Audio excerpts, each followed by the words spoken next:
তো চলেন ক্লাস 2 এর আমাদের যে ডিসকাশনগুলো ছিল সেগুলো আবার একটু রিভিউ করা যাক, কারণ আমরা লাস্ট যেই লেকচারটা আসলে স্ক্রিনকাস্ট করেছিলাম সেখানে সমস্যা যেটা হয়েছিল আপনার সাউন্ড রেকর্ড হয়নি। সো সেই জিনিসটাই আমাকে আবার রিডু করা লাগতেছে।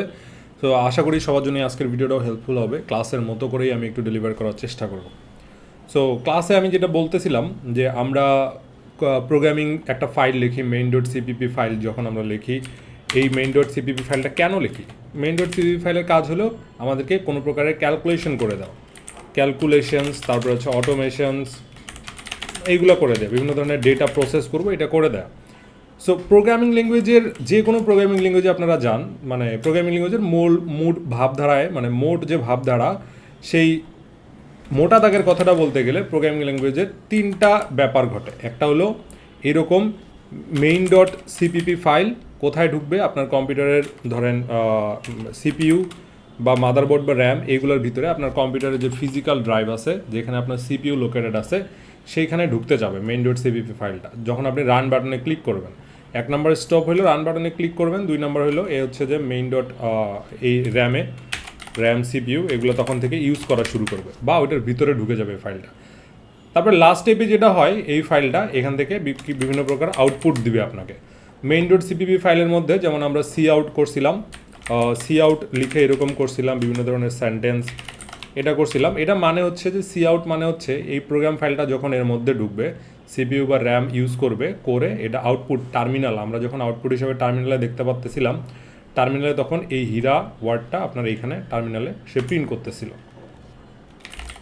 সো মোটা দাগে কী হয়, একটা প্রোগ্রাম ইনপুট নেয়, সে আউটপুট জেনারেট করে, এই সিপিইউ র্যাম মাদারবোর্ড বিভিন্ন প্রকারের কম্পিউটিং ডিভাইস ইউজ করে, এই জায়গাটায় সে কী করে, প্রসেস করে কার পাওয়ার নিয়ে প্রসেস করে। এটা আসলে এই কম্পিউটিংয়ের যে র্যাম সিপিইউ আছে, মাদারবোর্ড আছে, ইনপুট আউটপুট ডিভাইস আছে, এগুলোর পাওয়ার নিয়ে সে প্রসেস করে। সো কম্পিউটার এই প্রসেসিং কাজটা আসলে কিভাবে ম্যানেজ করে, সে ভিতরে কীভাবে ম্যানেজ করে, এই ব্যাপারটা একটা অ্যানালজি দিয়ে বোঝা যায়। যেমন আপনি একটা মানুষের মাথার সাথে চিন্তা করেন, একটা মানুষ যখন তার বয়স 42, সে কিন্তু জানে 1+1 = কত হবে, সে এটা খুব ভালোভাবে উত্তর দিতে পারে। সো মানুষ এই উত্তরটা কেন দিতে পারে? কারণ মানুষের মেমোরি ইউনিট আছে, এই লোকটার মেমোরি ইউনিট কিন্তু আছে। কিন্তু এই লোকটা যদি ধরেন কোনো একটা অ্যাক্সিডেন্ট করলো, অ্যাক্সিডেন্ট করার পর তখন তাকে যদি আপনি বলেন 1+1 = কত, সে কিন্তু আর এটার উত্তর দিতে পারবে না। কেন পারবে না? কারণ তার মেমোরি লস হয়েছে। যেই জায়গাটায় সে শিখছিল 1+1 = 2, স্কুলে গিয়ে সে 1000-2000 বার এটা প্র্যাকটিস করছিল, সেই জায়গাটা সে ভুলে গেছে, তার মেমোরি নষ্ট হয়ে গেছে। আবার কিছু কিছু লোক দেখবেন যে ওরা রাস্তাঘাটেই যেসব কাজ করা যাবে না, তারা রাস্তাঘাটে এইসব কাজ করতেছে।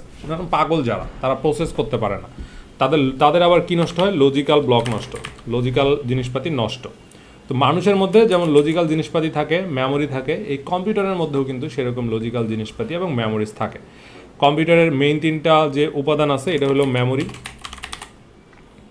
তারপরে হলো এইরকম লজিক্যাল ইউনিট আপনাকে দিবে, প্রসেসিং পাওয়ার দিবে আপনাকে, ধরেন এটাকে বলে প্রসেসিং পাওয়ারের মধ্যে আপনি চিন্তা করতে পারেন যোগ বিয়োগ করার ক্ষমতা, ভাগ গুণ করার ক্ষমতা, তারপরে লজিক্যাল ডিসিশন নেওয়ার ক্ষমতা, হ্যাঁ, এগুলো আপনাকে দিবে। তারপর এই কম্পিউটারটা আপনাকে ইনপুট আউটপুট নিয়ে কাজ করতে দেয়, আপনাকে কাজ করতে দিবে। As simple as it is. কম্পিউটারের এই তিনটা ফাংশন। সো এই তিনটা ফাংশন করার জন্য যারা সফটওয়্যার ডেভেলপাররা আমরা কাজ করি, তারা বিভিন্ন ধরনের প্রোগ্রামিং ল্যাঙ্গুয়েজ ইউজ করি। ধরেন C++ হোক, জাভা হোক, C# হোক, এই ধরনের ল্যাঙ্গুয়েজ ইউজ করি। কেন ইউজ করি? যাতে করে আমরা এই তিনটা মেমোরি নিয়ে, প্রসেসিং পাওয়ার নিয়ে, ইনপুট আউটপুট নিয়ে কাজ করতে পারি। কাজ কেন করতে পারি? যাতে করে ফিজিক্যাল যে কম্পিউটিংয়ের যে পাওয়ারগুলো আছে সেগুলো ইউজ করতে পারি। সেই ইউজ যে করবো, এই কম্পিউটারের এই জিনিসগুলো যে ইউজ করবো, সেই ইন্টারমিডিয়েট ল্যাঙ্গুয়েজটা বানাই দিছে কে, C++-এর যারা মানে ল্যাঙ্গুয়েজের মেকার যারা আছে, ওরা এই জিনিসগুলো করে দেয়, বিভিন্ন ধরনের ফাংশনালিটিস করে দেয়।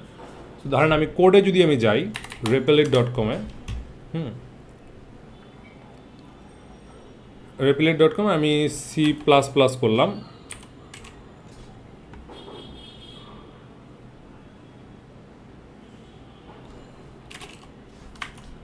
এটা অনেক সময় নেটওয়ার্কে একটু ঝামেলা করে, একটু টাইম নেয়। আমি যদি C++ একটা ফাইল খুলি, ডেটা আমরা আজকে শিখবো আসলে ডেটা কী জিনিস, কম্পিউটারের মেমোরি নিয়ে আমরা কীভাবে কাজ করতে পারি সেটাই আমরা দেখার চেষ্টা করব।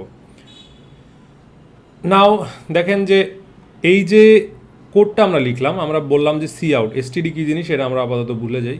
এই সি আউট মানে, সি মানে হচ্ছে যে সি প্লাস প্লাস, আর আউট মানে হচ্ছে আউটপুট। আউটপুটের পরে আপনি একটা স্পেস দিয়ে যে এই সাইনটা ইউজ করছেন, তার মানে এই সাইনের দুইটা পার্ট, এর বামে আছে সি আউট আর ডানে হচ্ছে একটা ওয়ার্ড। ডানে আপনি যেটাই লিখবেন প্রোগ্রাম রান করলে এই টার্মিনালে সেটা প্রিন্ট করে দেখাবে। এই প্রিন্ট করে দেখানোর কাজটা কিন্তু ওই আউটপুট মেকানিজমে হয়েছে।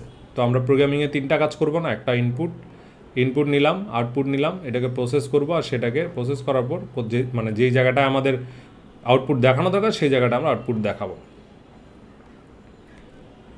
এটা হচ্ছে কম্পিউটারের কাজ। সো আমরা এতক্ষণ পর্যন্ত শুধু আউটপুট নিয়ে কাজ করছি, তাই না? আমরা তো ইনপুট নিয়ে কাজ করি নাই, বাট আমরা হচ্ছে যে প্রসেসিং নিয়ে কাজ করি নাই। চলেন আমরা আজকে প্রসেসিং নিয়ে একটু কাজ করি।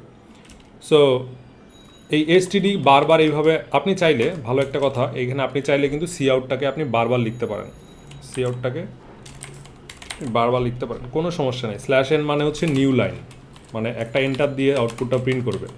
আপনি স্ল্যাশ এন ইউজ না করলে রান বাটনে ক্লিক করবেন, সবগুলো আউটপুট পাশাপাশি অবস্থান করবে, সবগুলো পাশাপাশি। এইগুলোর মধ্যে যদি লাইন ব্রেক দিতেন আপনি এই স্ল্যাশে, তাহলে একটার পর একটা প্রিন্ট হতো। ঠিক আছে, একটু টাইম নেবে হয়তো, কিন্তু নিয়ে একটার পর একটা আপনাকে প্রিন্ট করে দেখাবে। অলরাইট, এগুলো সব হচ্ছে আউটপুট মেকিং প্রসেস। কারণ আমি সি আউট কয়বার লিখবো, সি আউট আমাকে কয়বার লিখতে হবে, তো অনেকবার লিখতে হবে। তার মানে এসটিডিকে আমি সবসময় এইভাবে লিখবো না, এইভাবে আমি লিখবো না। সো এই এইচটিডি লেখার একটা প্রসেস আছে। এটা হলো আপনি যদি উপরে একবারে লিখে দেন ইউজিং নেম স্পেস এসটিডি, ও আর কোনো ঝামেলা করবে না, তখন আর বারবার এসটিডি লিখতে হবে না। এসটিডি মানে হচ্ছে স্ট্যান্ডার্ড, একটা স্ট্যান্ডার্ড লাইব্রেরি সি আউট করার জন্য আপনি উপরে আগেই লিখে নিছেন। এটা হচ্ছে যে একটা কনভেনশন চিন্তা করতে পারেন, একসাথে লিখে নিতে পারেন। যেগুলো কমন জিনিস আপনার এই ফাইলে দরকার সেগুলো আপনি আগেই লিখে নিলেন। এই জিনিসটা কী করে, কীভাবে কাজ করে, এত জিনিস নিয়ে মাথা ঘামানোর দরকার নেই। বাট ফর নাও 2 নম্বর জিনিসে আমরা স্ট্যান্ডার্ড একটা লাইব্রেরি, আমরা স্ট্যান্ডার্ড একটা লাইব্রেরি যেটা ইনপুট আউটপুট নিয়ে কাজ করতে সাহায্য করবে, এই লাইব্রেরিটা আমরা অ্যাভেলেবল করলাম। এখন এই সি আউটের কথা যদি বলি, আমরা যেহেতু আউটপুট নিয়ে কথা বলতেছি, সি আউটের কয়টা পার্ট থাকবে? সি আউটে কি আপনি শুধু একটা পার্টেই কাজ করতে পারবেন? না, সি আউটে আপনি মাল্টিপল স্ট্রিং নিয়েও কাজ করতে পারবেন। এরকম যদি আরেকটা আউটপুট দিতে চান, আদার লিখবেন, আদার জিনিসটাও তখন আসবে। ঠিক আছে, ওকে। মাল্টিপল আরও একটা যদি অ্যাড করতে চান, এই সাইনটা দিবেন, দিয়ে অ্যানাদার দিবেন। ঠিক আছে, তারপরে এখানে আপনি একটা লাইন ব্রেক ইউজ করেন, as simple as it is.